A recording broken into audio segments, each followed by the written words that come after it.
আমরা আজকে পড়ব তাপগতিবিদ্যা, অর্থাৎ তাপগতিবিদ্যা বলতে তাপ মানে থার্মো ডাইনামিক্স।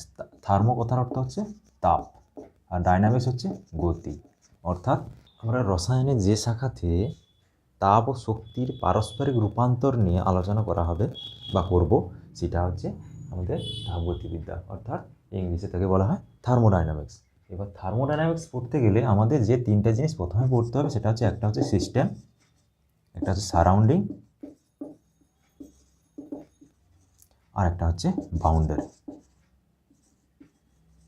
তো সিস্টেম কি না, বৈজ্ঞানিক পরীক্ষা নিরীক্ষা করার জন্য মহাবিশ্বে যতটুকু অংশ নিয়ে আলোচনা করছি, ধরো এখানে একটা ক্লাসরুম, এই ক্লাসরুমে আমরা পড়াশোনার জন্য মহাবিশ্বে কোথায় কী হচ্ছে আমরা জানছি না বা জানার দরকারও নেই, আমাদের এই ঘরের মধ্যে কোথায় কী হচ্ছে বা কী করব সেটা নিয়ে আলোচনা করছি, তাহলে এটা হচ্ছে আমাদের সিস্টেম।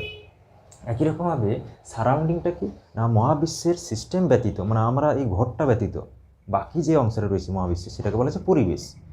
আর এই সিস্টেম আর পরিবেশকে যে কাল্পনিক বা বাস্তব বা দৃঢ় বা অদৃঢ়, প্রবেশ্য বা অপ্রবেশ্য তল দ্বারা দুটোকে পৃথক করা হয়েছে, তাকে বলা হচ্ছে সিস্টেমের বাউন্ডারি। অর্থাৎ সিস্টেম কী জিনিস জানলাম আমরা, সিস্টেম হচ্ছে বৈজ্ঞানিক পরীক্ষা নিরীক্ষা করার জন্য মহাবিশ্বের যতটুকু অংশ নিয়ে আমরা আলোচনা করছি তাকে বলা হচ্ছে সিস্টেম।